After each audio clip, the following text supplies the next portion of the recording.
Hello friend, नमस्कार। आप सब कैसे हैं? आई होप अच्छे से होंगे, एंजॉय कर रहे होंगे, साथ में चार्ट रीडिंग जरूर कर रहे होंगे। हमारे चैनल में आप सबका दिल से स्वागत है। फ्रेंड, यहाँ पर डिस्कशन करेंगे हम मिड कैप निफ्टी के बारे में और थोड़ा सा फिर निफ्टी के बारे में। सपोर्ट, रेजिस्टेंस, ट्रेंड लाइंस वगैरह यहाँ पर बनाने की कोशिश करते हैं। देखिए, आपका 29 के बाद आपका 30 तारीख को एक्सपायरी है, ठीक है, और मंथली एक्सपायरी है, ये भी समझ के रखिएगा। जैसे कि आप सबको पता है कि मंथली एक्सपायरी में स्टार्टिंग के दौर में आपका ज़्यादा मार्केट में मूवमेंट नहीं आता, लेकिन लास्ट में एक ज़बरदस्त मूवमेंट देता है। अगर आप पिछली बार की बात करें तो हम लोग हमने आपको बताया भी था। आपने देखा होगा कि वहाँ पर जो आपका 3 रुपये या 4 रुपये वाला जो ऑप्शन था, वो एक बार क्या आया था, 2 रुपये आया था, और वो 2 रुपये के बाद वो सीधे भाग करके 6 रुपये तक भी गया था। तो ऐसे जो ऑप्शन होते हैं, ये लास्ट में आपके मूवमेंट बहुत ज़्यादा करते हैं, मतलब आपका 3 बजे के आसपास। तो ध्यान रखिएगा, मिड कैप निफ्टी में अक्सर देखा गया है कि आपका एक्सपायरी के जो दिन होता है, वो एक ज़बरदस्त मूवमेंट होता है। उससे एक दिन पहले भी मूवमेंट करता है कई बार, लेकिन एक्सपायरी के दिन शुरुआती दौर में मूवमेंट आपको नहीं मिलेगा, मिलता है तो लास्ट में मिलता है। तो मैं थोड़ा-सा यहाँ पर आपको बताने की कोशिश करता हूँ कि अगर ऐसा कुछ करे मार्केट, तो आपको क्या प्लान यहाँ पर बनाना चाहिए, ठीक है? चलिए, सबसे पहले यहाँ पर देखिए, मिड कैप निफ्टी का आप चार्ट देख पा रहे होंगे। आपका रेजिस्टेंस भी आपको पता है और वो आपको दिख भी रहा होगा। ये आपका रेजिस्टेंस है 14,630 के आसपास, इसको नोट करके रखिए। नीचे आपको ये दिख रहा है, आपकी लिक्विडिटी है 14,400 के आसपास, ठीक है? मतलब ये लगभग आपका 200 पॉइंट का आपकी एक रेंज है यहाँ पर। दोनों तरफ मार्केट में आपकी लिक्विडिटी क्रिएट है। ये तो आप पहले समझ लीजिएगा कि मार्केट के अंदर दोनों तरफ की लिक्विडिटी क्रिएट है। अगर आप बात करें ऊपर की, अगर यहीं से मान लो बाइंग आती है, तो भी आपको अच्छा एक ऊपर का रेंज देखने को मिल सकता है। सबसे पहला तो आपको यहीं पर यही दिख रहा होगा, जो कि 14,500 वाला आपका ये रेजिस्टेंस देखने को मिलेगा ऊपर की तरफ। अगर उसके ऊपर निकलता है तो आपको 14,630 वापस आपको यहाँ पर देखने को मिल सकता है। तो ये तो आपका पहला रेंज हो गया।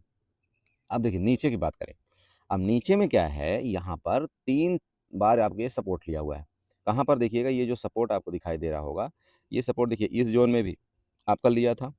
ये देखिए लिक्विडिटी यहाँ पर आपका ये भी सपोर्ट लिया था, और इसके बाद आपकी जो बड़ी गिरावट आई है, अभी आपका शायद फ्राइडे के सेशन में, वहाँ पर आपका ये सपोर्ट लिया है। तो ये जो एक ज़ोन है, ये आपका एक क्रिटिकल ज़ोन है, मतलब 14,400 वाला एक आपका क्रिटिकल सपोर्ट है, मतलब एक अच्छा खासा इसको सपोर्ट बोलना चाहिए। तो मार्केट में अगर ये सपोर्ट है, तो नीचे आप यहाँ पर देखिएगा, आपका जो गैप है वो भी आपको ये दिखाई दे रहा होगा। दिख रहा है कि नहीं दिख रहा है? तो ये गैप एक अच्छा जगह है आपके लिए। कल अगर आपको अपॉर्च्युनिटी मिलती है ना, तो ये अपॉर्च्युनिटी आपको बिल्कुल छोड़ना नहीं चाहिए, मैं आपको पहले बता रहा हूँ। तो देख लेना, अगर ये आपका मान लीजिए रेंज में खुल करके यहाँ नीचे जाए, तब तो बहुत अच्छा चीज़ है। लेकिन अगर थोड़ा बहुत मान लीजिए गैप डाउन खुल करके मार्केट थोड़ा ऊपर जा करके फर्दर नीचे आए ना, तो ये आपका एक अच्छा, मतलब नीचे की अपॉर्च्युनिटी मिल सकती है। आप देखो, मैं ये तो बिल्कुल आपको नहीं बोलता बीटीएसटी करने के लिए, बट आप देखना, वो आपका अगर कुछ मार्केट में ऐसा कुछ होगा तो हम आपको ज़रूर मैसेज में वहाँ बताने की कोशिश करेंगे। बाकी नीचे के लिए देखिए, ज़ोन आपका बहुत जगर ज़बरदस्त यहाँ पर बना हुआ है। मैं आपको फिर बता रहा हूँ, नीचे का आपका ये जो गैप है ना, मिड कैप निफ्टी के लिए एक आपका मौका यहाँ पर दे सकता है। इसके लिए आप देखो, तैयारी कर सकते हो, चाहो तो आप एक बार 50 वाले ऑप्शन की तरफ आप जा सकते हो, ठीक है? बट मौका आपको यहाँ पर मार्केट देगी, तो आप देख लेना। अब मौका देने का रीज़न क्या है, देखिए थोड़ा-सा ये बताता हूँ आपको। देखिए, मार्केट में क्या है, अगर मार्केट मान लीजिए कि मैं बोलता हूँ चलो इसका लिक्विडिटी ले लिया, मान लो XYZ के लिए इसकी लिक्विडिटी ले लिया। इसकी लिक्विडिटी लेने के बाद आप मतलब मार्केट के पास 2 ऑप्शन बचता है। या तो मार्केट क्या करे, यहाँ से रिटर्न करे कहाँ तक, आपका इस ज़ोन तक, जो कि आपका 14,540 के आस-पास आ रहा है। और जैसे यहाँ तक रिटर्न करेगी, तो वापस यहाँ से मार्केट को ये लोग धकेलने की कोशिश करेंगे। ठीक है ना? कर सकते हैं। करेंगे नहीं मतलब 100% नहीं, बट कर सकते हैं। तो आपकी एक तो लिक्विडिटी ऊपर की ये ज़ोन की हो गई, 14,540 के पास ऊपर के लिए। अब नीचे में आपको क्या बताया मैंने कि भाई, यहाँ पर ये जो आपके एसएल क्रिएट हैं, समझिएगा आपका 14,400 वाले, अगर ये नीचे मान लो छुट-पुट आपके कुछ बचे भी होंगे अगर, तो अगर कल मार्केट थोड़ा बहुत गैप डाउन खुलती है ना, तो ये इनके यहाँ पर तुरंत के तुरंत बाट लगने वाली है। ठीक है? तो अगर ये यहाँ पर मान लो कि इनका एसएल हिट होता है, तो आप ये देख लेना कि आपका बहुत तेज़ी के साथ वापस आपका प्रॉफिट बुकिंग आ सकती है। क्यों आएगी? अब सुनिए थोड़ा-सा। देखिए, क्या होता है कि जब मार्केट के अंदर कोई भी एसएल हिट होता है, जिस साइड का, उस साइड मार्केट बहुत तेज़ी के साथ मूवमेंट करती है। चाहे आपका नीचे की तरफ हो, चाहे आपका ऊपर की तरफ हो। ठीक है? तो ये हमेशा की बात है। कि अगर ऊपर आपका सेल हिट होता है तो मार्केट आपके ऊपर की तरफ जाती है, नीचे सेल हिट होता है तो मार्केट नीचे की तरफ जाती है। ऐसा कभी मत सोचना कि नहीं मार्केट तो यहाँ पर आपका सपोर्ट लिया है तो यहीं से रिटर्न हो जाए। देखो ये केस तब बनता है जब मार्केट आपका छोटा मोटा यहाँ तक आए और यहाँ से रिटर्न हो ले, तब तो ठीक है, आपका यहाँ तक प्लान आप बना सकते हैं। लेकिन जब आप खुद सोचिए कि ये जो आपकी बिक बनी हुई है, आप हों या हम हों, मान लो यहाँ पर हमने कॉल को बाई किया है, ठीक है, कॉल को बाई किया है, या हम ये बोले कि मान लो हमने यहाँ पर पुट को सेल किया है, सिंपल समझिएगा, ठीक है। तब पुट को सेल किया का मतलब जैसे इसके नीचे मार्केट थोड़ा जाएगी तो पुट सेलर के यहाँ पर क्या होगा बताइए, पुट सेलर का क्या होगा, सिंपल समझिएगा भाई, पुट सेलर का यहाँ पर क्या होगा, कैसे हिट होगा, होगा कि नहीं होगा। अब आप बोलेंगे सर यहाँ पर पुट सेलर कैसे क्यों हिट होगा, अरे सिंपल समझो भाई, जब मार्केट यहाँ से ऊपर गई थी इस जोन से, तो यहाँ पर क्या होता है, दो केस बनता है, या तो यहाँ पर कॉल बायर बाई करता है, या तो यहाँ पर पुट को सेल किया जाता है, यही बनता है कि नहीं बनता है। मार्केट ऊपर जाती है तभी पुट सेलर को यहाँ पर प्रॉफिट होता है, ठीक है। अब अगर मान लो यहाँ पर कोई बैठा होगा, हालांकि बैठते बहुत कम है लोग, बट फिर भी अगर कोई बैठा हो, तो ये लिक्विडिटी देख करके मार्केट, ये लिक्विडिटी देख करके यहाँ पर अगर उनका एसएल हीट हुआ, ठीक है, किसका, पुट सेलर का, ठीक है, अगर एसएल हीट हुआ, या आप ये बोल सकते हैं यहाँ पर जो कॉल वायर है या उनका एसएल हीट हुआ, तो मार्केट ना बहुत तेजी के साथ फर्दर नीचे जाए। तो क्यों जाती है, मान लो यहाँ पर पुट सेलर का एसएल हीट हुआ, तो अब वो क्या करेंगे बताइए, अगर पुट को सेल किया हुआ है पहले से, उनका एसएल हीट होता है तो क्या करेंगे वो, आप बोलिए, वो पुट बाई करेंगे कि नहीं करेंगे। अरे जो उन्होंने सेल किया था अपना पोजीशन, उसको स्क्वायर ऑफ करने के लिए उनको बाई करना पड़ता है। तो जब वो बाई करते हैं तो आपका मार्केट एक तो नीचे आ रही है, आप ये देख ही रहे हैं, और वापस अगर यहाँ पर एसएल हीट हुआ, उस समय आपका यहाँ पर देखिए बहुत तेजी के साथ आपकी प्रॉफिट बुकिंग आती है। आप समझ रहे हैं, नीचे की तरफ, ये आप ध्यान रखिएगा। आपका चाहे शॉर्ट कवरिंग के नाम से आप बोलिए, चाहे आप ये बोलिए प्रॉफिट बुकिंग के नाम से, कुछ भी आप दोनों में बोल सकते हैं। मतलब शॉर्ट कवरिंग का सिंपल अर्थ ये होता है कि भाई यहाँ पर जो शॉर्ट किया हुआ होगा, जब वो उसका एसएल हिट होता है तो वो अपने शॉर्ट को कवर करता है, मतलब शॉर्ट किया हुआ पोजीशन को स्क्वायर अप करता है। और जब स्क्वायर अप करता है तो सिंपल बात है भाई, वो बाई करेगा, या मैं हूँ या आप हो, कोई भी हो, जब एक ऑप्शन हम सेल करते हैं और अगर वो ऑप्शन मान लीजिए कि हमारे अपोजिट जाने लगता है, तो हम क्या करते हैं, फिर हम उस ऑप्शन को बाई करते हैं। हालांकि बाई करने के बाद हमारे पास वो रहता नहीं है, बट हम क्या बनते हैं, बायर बनते हैं ना भाई, ऑप्शन के बायर बनते हैं कि नहीं बनते हैं। तो ऑलरेडी हमारे पास पहले पोजीशन हमारे पास सेल थी, अब हम ऑलरेडी फिर बायर बन गए, पुट बायर बन गए, और यहाँ से मार्केट पहले भी डाउन हो रही है, तो ऑलरेडी यहाँ पर मार्केट में दबाव है, तो बताइए और भी दबाव आएगा या नहीं आएगा, आएगा ना। तो ये कंडीशन होती थी, ये आपको समझना है कि अगर इनका एसएल हीट होता है, चाहे आपका यहाँ पर खुल करके हो, चाहे थोड़ा बहुत गैप डाउन हो जाए, तो मार्केट थोड़ी बहुत आपका रिकवरी करके फर्दर नीचे ही जाने की कोशिश करती है। ये मैं आपको पहले बता रहा हूँ, बाकी डाटा है आपका, और डाटा भी आपका यही बता रहा है। आप देखना कभी आपका बैंक निफ्टी का जो डाटा है आप देखना, उसका कॉल और पुट का ओपन इंटरेस्ट दोनों ही नेगेटिव हुए हैं। तो मतलब है यहाँ पर जो आपका मार्केट में फंसाया गया था, इतना तेजी के साथ आपके बायर एक्टिव हुए थे, उनको टोटल का टोटल फंसाया गया, और कल के मतलब फ्राइडे के डेट में ही मैक्सिमम आपका ओपन इंटरेस्ट नेगेटिव हुए। आप अपना ऑप्शन चेन में जाकर के देख लेना, आपका ओपन इंटरेस्ट नेगेटिव हुए हैं।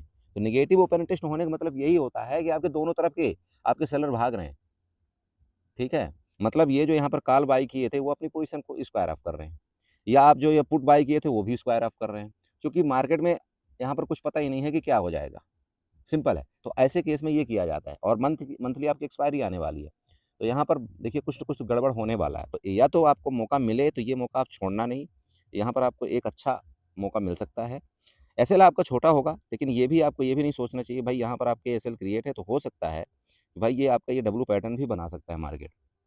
तो तैयारी आपको दोनों करना है, अगर डब्लू पैटर्न बनाएगा तो भी आपको ऊपर की तरफ अच्छा मूवमेंट मिलेगा, और अगर ये इस तरह से आप फर्दर ये नीचे का पैटर्न बनाएगा तो भी आपको मूवमेंट मिलेगा। मतलब नीचे का आपका जो सपोर्ट जोन है, मैं फिर अब आपको बता रहा हूँ ये है, ऊपर का रेजिस्टेंस आपको मैंने बता दिया 540 के आसपास आ रहा है, तो ये आपका ऊपर का रेजिस्टेंस बन गया। नीचे का सपोर्ट आपको यहाँ पर पता लग गया 14,300 के आसपास तक है। बाकी यहाँ पर ज़्यादा मैं कुछ नहीं, देखिए बस आपको लॉजिक में यहाँ पर समझाने की कोशिश किया हूँ कि ऐसा होगा। बाकी आप चार्ट यहाँ पर देख लीजिए, चार्ट आपको बिल्कुल क्लियर यहाँ पर बता रहा है कि नीचे गैप है और ऊपर आपके यहाँ पर लिक्विडिटी क्रिएट, इतना ही है मिड कैप निफ्टी में। तो ध्यान रखिएगा, आप ट्रेड करिए, इसमें कोई दिक्कत नहीं है, और आपको पता है कि आपका लॉट साइज भी 120 का है, तो अगर बेनिफिट हुआ तो ठीक ठाक हो सकता है, कोई शक इसमें नहीं है, ठीक है। ये आपका हो गया मिड कैप निफ्टी। चलते थोड़ा सा हम देखते हैं फिर निफ्टी को।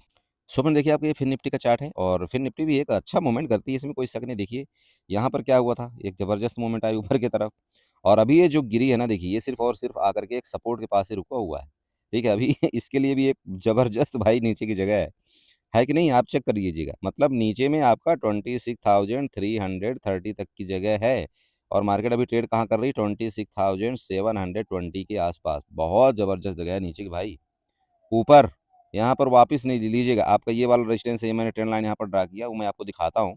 ये देखिएगा 5 मिनट के आप चार्ट में थोड़ा सा चले जाइएगा, ठीक है। आप देखिए 5 मिनट के आप चार्ट में चले गए, 5 मिनट में चार्ट में देखिए यहाँ पर क्या एक्टिविटी हो रही। आपको ऊपर में देखिए यहाँ पर पूरे के पूरे आपको रेजिस्टेंस मिले हुए होंगे, ठीक है, मिले ना। अब ये रेजिस्टेंस यहाँ से देखिए आपको गैप अप हुआ, गैप अप होने के बाद मार्केट ऊपर सस्टेन थोड़ा सा किया, फिर बड़ी तेज आपकी गिरावट आई। तो मतलब ये है कि आपका भी ये सपोर्ट अगर बना, मान लो नीचे की तरफ आपका ये सपोर्ट बना यहाँ पर, तो ये आपका वापस ये आपका रेजिस्टेंस बनेगा। आप समझ रहे हो, फिर आपको समझा रहा हूँ। अगर आपका मान लो ये सपोर्ट बना तो वापस ये आपका रेजिस्टेंस बनेगा। यहाँ पर आप चेक कर लीजिएगा, ये भी आपका देखिए ये है, और साथ में आपका ये ट्रेंड लाइन है, तो ये रेजिस्टेंस बनेगा। तो कल अगर मान लो किसी कंडीशन में मान लो आपको मार्केट अगर इस जोन में मिले ना, यहाँ पर 26,840 के आसपास, तो एक बार आपको यहाँ पर शॉर्ट की ट्राई करना चाहिए, ठीक है। आपका एसएल बहुत छोटा रहेगा। ओके, एक तो ये कंडीशन हो गया। अब दूसरा, मान लो मार्केट आपके यहाँ पर रेंज में खुल करके सीधे डायरेक्ट ब्रेकडाउन करे, तो भी आपको यहाँ पर नीचे का प्लान बनाना चाहिए। वो प्लान पहला कहाँ तक का होगा आपका, वो एटलीस्ट आपका यहाँ पर 26,600 तक का हो सकता है। ये पहला आपका नीचे का सपोर्ट है। और अगर उसके नीचे गया, उसके नीचे गया, देखिए मैं 26,600 क्यों बताया, इसको थोड़ा सा नोट करिएगा। ये लीजिए, ये देखिए, ये आपका क्या है, यहाँ पर सपोर्ट है, क्योंकि ये प्रीवियस आपका ये रेजिस्टेंस था ना, तो अभी आपका ये वाला सपोर्ट बनेगा। अब अगर इसके नीचे जाने का मतलब ये हो गया कि लगभग आपके यहाँ पर 100 से 150 पॉइंट का फर्दर आपका नीचे का मूवमेंट, तो वो मूवमेंट आपको यहाँ पर 26,500 वाला मिलेगा। उसके नीचे गई तो भैया फिर आपका ये लिक्विडिटी, तो ये नीचे का आपके इतने जोन हो गए। अब देखो बात करें अगर गैप डाउन ही हो गई तो गैप डाउन केस में एक चीज़ नोट करिएगा, अगर यहाँ तक मार्केट आपकी खुलती है ना गैप डाउन, मतलब 26,600 के आसपास तक, तो यहाँ थोड़ा सा आपको फिर रुकना पड़ेगा। और रुक करके आपको ये देखना है कि मार्केट क्या ऊपर रह रही है या यहीं से फर्दर नीचे जा रही है। नीचे जाए तो आपको ये बिल्कुल नहीं सोचने कि नहीं यार कल भी गिरावट आई थी, तो आज गैप डाउन हो गया तो क्या नीचे और जाएगी, बिल्कुल जा सकती है। यही तो हम लोगों को सोचना पड़ता है। देखिए अगर मार्केट नीचे जा रही है ना, तो आपको डायरेक्शन वही लेना है, भले आपको 200 पॉइंट आप पे गिर जाए। ऐसा कभी मत सोचिएगा कि नहीं ऐसा होगा। वो कभी कभार ऐसा होता है कि अचानक से यू टर्न मार्केट ले लेती है, ठीक है, और वो अक्सर होता है एक्सपायरी के दिन आपको फंसाने के लिए। तो अगर कल मान लो आपका मार्केट यहाँ से कंटिन्यू नीचे जाती है, तो ये इसमें कोई वो नहीं है दुराय कि आपके यहाँ पर वापस यहाँ पर 26,400 26,000 आपका 500 वाला जोन ना दिखाए, दिख सकता है। लेकिन ये तब पॉसिबल होगा देखिए कि मार्केट आपकी एक तो गैप डाउन हो जाए, और दूसरा बैंक निफ्टी को थोड़ा सा देख लेना, बैंक निफ्टी आपका क्या होना चाहिए, बेरिश होनी चाहिए, ठीक है, तभी आप ये सब काम करेंगे। आपका ऐसा ना सोचना कि नहीं बैंक निफ्टी आपके यहाँ पर बुलिश है और आपका ये बेरिश हो जाए, ऐसा नहीं है। देखिए मार्केट का जो इंडेक्सेस होते हैं ना, वो मैक्स टाइम आपके एक साथ चलना चाहिए, तो और ज़्यादा मज़ा आती है यहाँ पर ट्रेड करने में। अब आपको मैं बताता हूँ ऐसा क्यों, थोड़ा सिंपल समझना। आप फ्राइडे का चार्ट देखना, फ्राइडे का नहीं मतलब उससे पहले का आपका चार्ट देखना। ये जो चार्ट बना था ना, इस जगह से आपके सभी इंडेक्स में आपकी सेलिंग आई थी कि नहीं आई थी, आप चेक करो। अब अगर इस जगह से सभी इंडेक्स में आपकी सेलिंग आई थी, तो यहाँ पर इसका मतलब ज़बरदस्त आपको मोमेंट मिलता अगर आप इस जोन में ट्रेड करते तो, क्योंकि सभी इंडेक्स में आपकी सेलिंग आई थी। कई बार ऐसा होता है कि एक इंडेक्स आपका थोड़ा सा ऊपर जाता रहता है, एक इंडेक्स आपका नीचे जाता रहता है, तो ऐसे में क्या होता है, कन्फ्यूजन क्रिएट होता है और वहाँ पर हम ट्रेड नहीं कैप्चर कर पाते। तो ये आपको ध्यान रखना है कि अगर मान लो आपका बैंक निफ्टी भी नीचे जाती है, तो ये और भी आपको यहाँ पर इसका कमर तोड़ेगा और मार्केट फर्दर नीचे जा सकती है, ठीक है। बाकी ठीक है, अगर इस रेजिस्टेंस का ऊपर ब्रेकआउट किया जो मैंने आपको बता रखा है ये वाला जोन को, तो फिर ठीक है, हम नेक्स्ट आपका यहाँ तक का अपना रेजिस्टेंस का प्लान यहाँ पर बनाने की कोशिश करेंगे। तो आई होप आपने समझा होगा। इसी तरह से अपना प्लान बनाइए, ट्रेड करिए, बड़ा कैपिटल मत इंगेज करिएगा थोड़ा सा एक्सपायरी के दिन, ये ध्यान रखिएगा। मैं हमेशा आपको समझाता हूँ कि एक्सपायरी को आपको थोड़ा सा अवॉइड करना चाहिए, क्योंकि स्टार्टिंग में आपका क्या होता है, मार्केट ना आपकी साइड वे ज़्यादा होने की कोशिश करती है। तो बड़ा कैपिटल बिल्कुल नहीं लगाना एक्सपायरी के दिन, आप एक छोटा सा कैपिटल लगाइए। अगर आपका लगा तो बढ़िया बात है, जैकपॉट लगा, नहीं लगा तो कोई दिक्कत नहीं है, छोटा मोटा लॉस हो जाए उससे कोई दिक्कत नहीं है, ठीक है। चलिए वीडियो अच्छी लगी तो चैनल को जरूर सब्सक्राइब करिएगा, वीडियो को लाइक करिएगा, साथ में कमेंट जरूर करिएगा। बाय बाय एंड एंजॉय करिए।